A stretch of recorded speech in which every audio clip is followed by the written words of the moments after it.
This is so these were the videos. Now we assume that everybody knows what it's all about. And I would like to invite Martin Kahanec, our moderator for the first panel. Martin, where are you? Hey, Pauline. Hi, everybody. Thanks very much for having me here. And Pauline, congratulations. These videos are just absolutely fantastic. And so much has been done. That's really, really stunning. I have a privilege to chair this panel discussion. And on behalf of CELSI, I would like to welcome you to this. Good afternoon or good morning, wherever you are.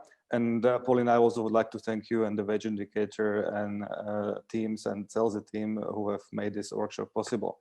What we will do now, that we will discuss the two major indices with leading experts in the field, their possible roles and impacts and the synergies with other initiatives. And as a very short reflection on this from my role as a CELSI director, and also I'm a dean of the CEU School of Public Policy, that I'm a big proponent of evidence-based policy making. And just to remind us, evidence and this indices and information, providing this information to the people, it's not only a technical instrument, it's not only a technology of policy making, it's also a key prerequisite for democratic governance. For without evidence, data, and their broad dissemination, uninformed voters cannot hold policymakers accountable. So this is a really fundamental initiative, enabling and empowering people around the globe with a very strong dissemination element. And this is what makes it very exciting and very helpful to me. Now, let me introduce, excuse me, let me introduce four distinguished speakers on this panel. We have Catelene Passchier, who's the chair of the workers group at the ILO since she was elected in that position in June 2017. And in that capacity, she also is the vice chair of the ILO's governing body. Catelene, welcome. Katrin Schulz, who leads research on labor and employment law for the World Bank Group's Women, Business and Law project. And we have Evelyn Astor, who is an advisor on economic and social policy at the International Trade Union Confederation, ITUC. Welcome, both ladies. And we have Evert Verhulp, who's a professor of labor law at the University of Amsterdam and independent board member of the Social and Economic Social Economic Council. Evert, welcome as well to this panel. Happy to have you on the panel. How we organize this is that we have 3 minutes for each of the speakers, each of the panelists in the beginning, and then we have questions and answers. So without further ado, I hand over to Catelene to give us her 3-minute perspectives on the world of indices. Catelene, please, the floor is yours. Very nice to meet all of you. Although I don't see all of you, I know there's quite a number of people that I probably know. Let me first of all say I'm happy that I, after a lot of making place in my agenda, could participate. I know the wage indicator already for as long as I know Pauline, which is decades. And it's impressive what you have been able to achieve in all these years. So first of all, congratulations. I think this both these indexes, I know all the plans, I know all the years that it has been taking you to get it further developed. Of course, there still need to be further work on it. It's never perfect, but first of all, I really want to congratulate you. Thank you. Thank you also for providing these videos. I think it's very helpful to get a kind of first understanding. There's, I'm sure, much more to know about all these indexes, but let me use my few minutes to focus on the labor rights index, because I agreed with Evelyn that she would focus much more on the minimum wage index, and in this way we are as efficient as possible. I think the labor rights index, first of all, very useful. There is, of course, other indexes, and I want just to say that the International Trade Union Organization has an index, especially on the fundamental labor rights, freedom of association, collective bargaining, and does not only go into the rights and the legal rights overview, but also into practice. And your labor rights index is, I think, a very useful and important complement to it. And we can certainly make very good use of that in the trade union movement, and also connecting much more in the future between these two indices. I can certainly say that if I look to what the ILO has been recently doing, especially in the centenary year in 2019, when we adopted the centenary declaration on the future of work, we also made very important remarks on issues that are very essential to further develop when it comes to the future of work. And on the one hand, let me just not forget to mention universal social protection, which I think is still very important. And we have seen in the pandemic how important it is that we have these social protection floors around. But we also put on the agenda as a trade union movement the importance of labor rights floors.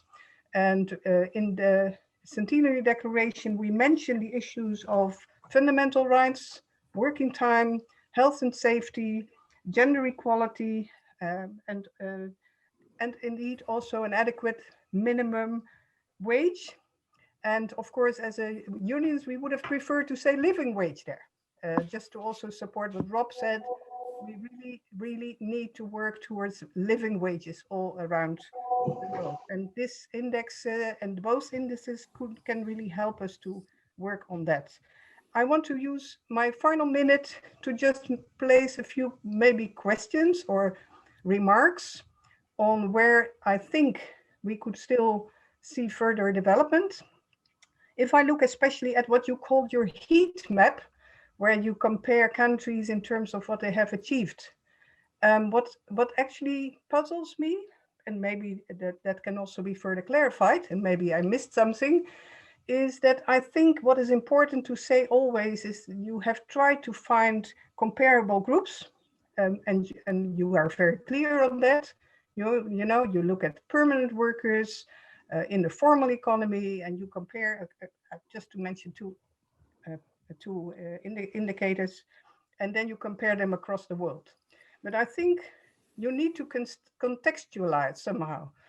And I think what, for instance, is important to say is, in this country, we have only 20% of workers covered by this. And in another country, we have 70% of workers covered by this.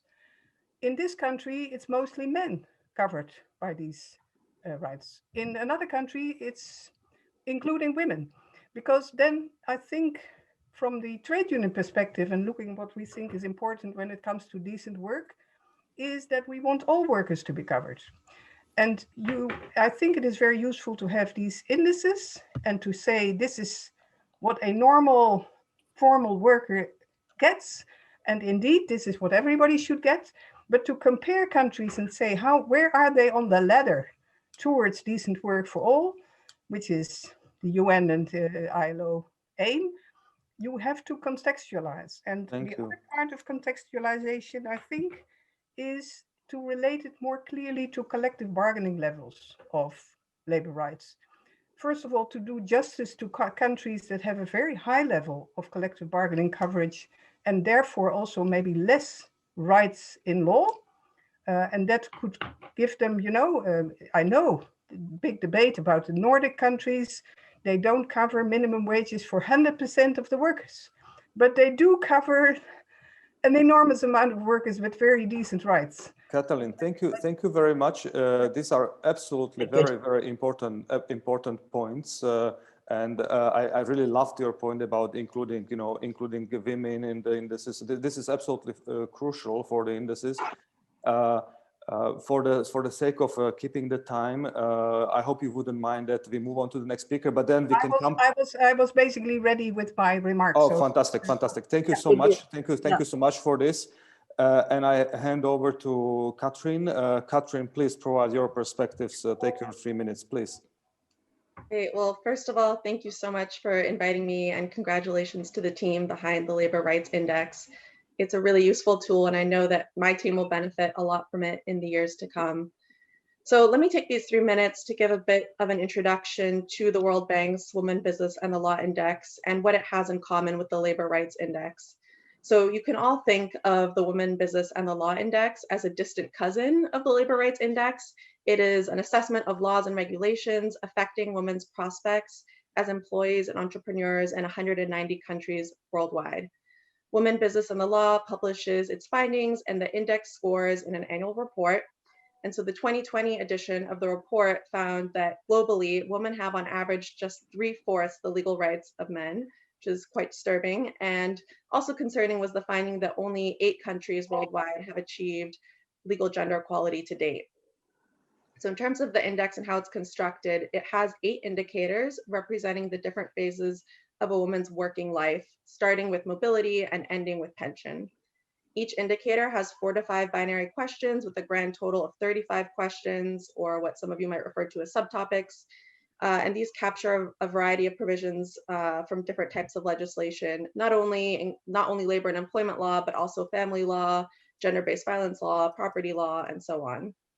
And so the Women in Business and the Law Index provides overall country and indicator level scores in a very similar way to the Labor Rights Index. The 2 indexes I find actually have quite a lot in common in their methodological approach. They both measure only codified law. They have a similar set of assumptions that make the data comparable. They even have 9 overlapping questions in the area of family responsibilities, maternity at work, and fair treatment. And so I think this methodological approach that both projects take really allows users of the data it gives that transparency, and it disclaims all the limitations as well that, you know, a de jure index has. So again, similar to the Labor Rights Index, the findings of the Women, Business, and the Law Index can be used in many ways. One is that it can be used to identify good practices and compare countries on how conducive the regulatory environment is for women and business owners and workers as well. The findings can also be used to bolster traditional human rights arguments with economic research. I think that's one of the main contributions of the Women, Business, and Law Index, is that we not only collect the data, but we go a step further and actually do the economic analysis to link these laws to economic outcomes, and particularly in the area of gender equality. And lastly, the findings can be used to influence legislative change. So for those who are not familiar with the data set, you can visit our website at wbl.worldbank.org and download data for every year going back to 1970, when women only had less than half the rights of men. You can also view country snapshots that include the underlying legal basis for each data point. And please stay tuned for our next report, the 2021 edition, which will be published at the end of February. Thank you very much, Katrin. This is really exciting, and also I see many synergies between the two projects here. So maybe we should also go after them and see what we can do together. Thanks very much for that. Over to Evelyn. Evelyn, please. Thanks very much. I will, as Catelene mentioned, focus my remarks on the minimum wage database because I can only reaffirm and echo the comments that Catelene made there, especially with regard to the fact that the Labor Rights Index is only looking at the formal rights afforded to workers in the formal economy, and that in some countries you might have a very large informal economy, and so workers are actually excluded from those rights. But I think that she explained that very well. On the wage indicator minimum wage database, I'm actually quite a large user of it. And congratulations to the team who have done a really great job in compiling information around minimum wages globally, because we know it's not an easy job given the complexity of minimum wage systems in many countries. I work with unions around their minimum wage campaigns and negotiations. And what we try to do is put forward arguments to governments on why minimum wages need to be established where they don't exist, why the levels need to be raised to the level of a living wage in order to provide a dignified livelihood to workers and their families, and why coverage needs to be expanded. And having very accessible information on minimum wage systems in a range of countries is helpful to inform unions' arguments, because they can show their governments that minimum wages in other countries in their region or elsewhere are higher, that they have broader coverage. And also, as we are undertaking regional campaigns for minimum wage increases, the wage indicator database can be helpful in informing arguments around combating downward competition on wages and labor standards by providing that comparative perspective. But more than just providing information on minimum wage levels, I would really like to complement what Wageindicator has done to collect some very valuable information on the cost of living in a number of countries where that information doesn't exist. And if I can give really one concrete example of how you've done this, is with Ethiopia. We were very happy that the Ethiopian government has announced that they will introduce a minimum wage, because currently there is no minimum wage in the country, and there are discussions ongoing around how it will be designed, what the coverage of it will be, what the level will be. And also there has been a large discussion around what is actually needed in order to provide a dignified livelihoods to workers and their families.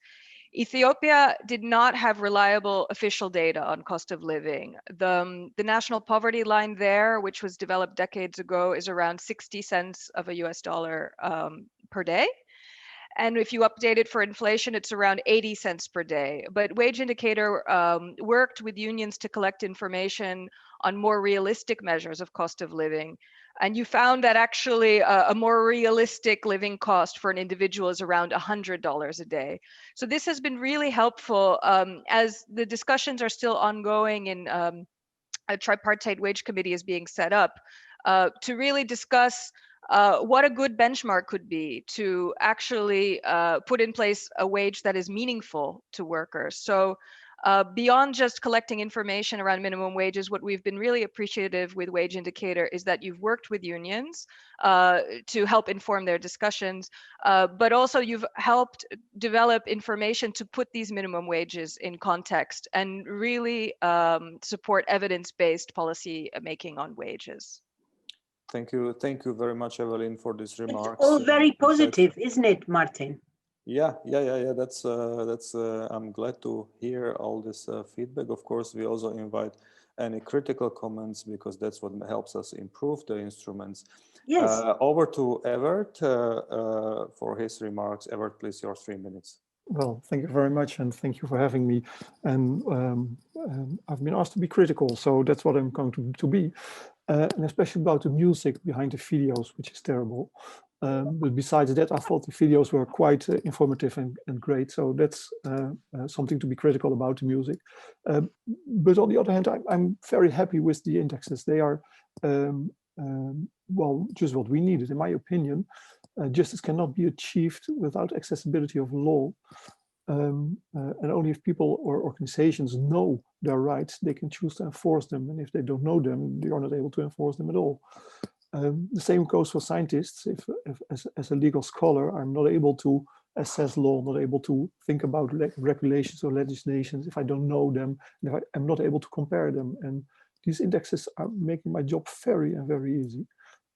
Which is also needed because in that case we are able to find the best legislation, the best protection, etc. The importance of the accessibility is huge and still one of the major problems in society. That's the reason why I think that we should digitalize more and find more modern ways to access law in general. Every citizen owns a smartphone, every citizen has a computer, and anyway, every citizen in the whole world has in some way, one or another, access to internet. The internet offers an overwhelming amount of information, but as I noticed, not about legal issues. And there's some kind of a gap of accessibility, and the indexes will just fill in this gap in a great way. Does it mean that I'm satisfied? No, I'm not satisfied. I'm never satisfied. It's a huge step, I think, the index, and especially labor rights index, for a better insight and accessibility of the regulation, but still it's quite rude. And I would endorse everybody to be more detailed and to make a system in which people can specifically find their legal position and therefore be enabled to enforce their rights on an individual basis. And I would say that would be the next step to take. But still, I'm very happy with these indexes, and I want to congratulate you all on this beautiful achievement. Thank you very much, Evert. Thank you for your remarks. I don't see any questions from the audience. If anyone sees a question or has a question, Yes, please share. I see one. Let me ask one question, and then I take the question from the audience. My one question is, how do you see the potential complementarities and synergies between what we are doing, what the Wageindicator is doing, and your own work? Yes, so the World Bank work, the ILO work, the trade union work, the academic work. If you see some specific ways forward and for collaboration, please share now. Evelyn, Katrin, Evert, Catelene, if anyone would like to comment on this. Catelene, please. Well, I already mentioned that on labor rights, we do have an ITUC labor rights index, which is focusing on fundamental rights, which brings me to an issue that I didn't mention in my 3 minutes. You can have quite a discussion if all rights are having the same weight. In the ILO, we deal with fundamental rights and other rights. And that doesn't mean that all these rights are not important.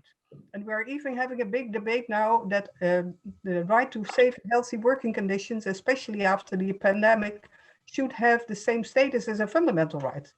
The right to life, to being healthy, what can be more important? But I think it is worthwhile to further develop this discussion to see if you do any weighting, that you could have fundamental rights and the fact that they are properly regulated, giving a higher score, because we see so many trouble in the world with freedom of association and the right to collective bargaining, that giving countries a kind of an extra by saying, yes, that's certainly well regulated, but you still need to work more on maternity protection, which is fine with me because it's also very important. But the issue of fundamental rights could get a bit of a different approach in your labor rights index, which I think would be helpful. Thank you. It's very cool what you're saying, and we you may imagine that in the teams we have been discussing this at length. So we should do it again with the update because it's an ongoing debate, basically. Thank you, Pauline. Let me know. I see the question from the audience, so I see Evelyn wanting to respond. But let me take this one question and then back to Evelyn. There are 3 questions, in fact. So I quickly answer the third one. Is it possible to establish a global basket in order to make comparisons among countries? And this is what the Wageindicator, we've been doing that with CELSI and the living wage index, where we actually construct a global basket, and I recommend that you look at that index, how we construct the global basket, which is adjusted for different country conditions and contexts. The question is from Louis Bueno, and let's take the first question. It's a bit provocative, but the question is it possible to think or ambitious, of course, is it possible to think of a minimum global wages? So for the speakers, is it possible to have a global minimum wage? And lovely question. Going to Evelyn, because she raised her hand, and then let's see whether there are any comments. Evelyn, please. Okay, I'll try to answer that question and then maybe bring in my other comment around the labor rights index afterwards. But on that question of a minimum global wage, short answer, I don't think so. If we really want to think about minimum wages that should provide a dignified livelihood for workers and their families, they should be nationally specific because they should cover the needs of workers and their families, and that will change from country to country. That being said, I do think it's possible to come up with clear, objective criteria for how to cost a cost of living basket to inform the level of a minimum wage. And we've been doing this with our affiliates. We've come up in our regional wage campaigns with a sort of set of baseline criteria followed by the Richard Anchor methodology around how to come up with a cost of living basket of 10 key areas of which we think a cost of living basket should include, which includes clothing, housing, basic services, transportation, etc. And in the work that you've been doing with some of our affiliates in Niger and Ethiopia, I think that the approach is very consistent. So there may be work to further discuss this and collaborate in this area. Evelyn, thank you very much. Apologies for interrupting you. We have just about 1 minute, so thanks for this insight. Maybe you share the remaining of your comment at the in the chat box. I give 20 seconds to Catelene, whose hands been up, and then we have to close this panel. Thanks very much, Catelene. 20 seconds for you, please. I don't need more than 20 seconds. There is one very good example of a global minimum wage, which is for the maritime sector, and it is based on the Maritime Labor Convention. Nice and example. It shows that when there is a globalized sector, but which I mean maritime labor is globalized, the social partners have been able to agree on a global minimum wage. But for the rest, I totally agree with Evelyn that for a non-globalized world and many parts of the world, you need to have a national or even sectoral national approach. Thank you, Catelene. Thank you, Katrin, Evelyn, Evert. Thanks very much for an exciting panel. I invite you to share any further comments or ideas that you might have or responses in the chat box. I hand over to Pauline. Thank you all, and thanks to the audience. I think thanks, Martin. This is very cool. Looks like everybody wants to work together all of a sudden in the whole world. So that is the topic of the next webinar for sure, how to team up on a nice way.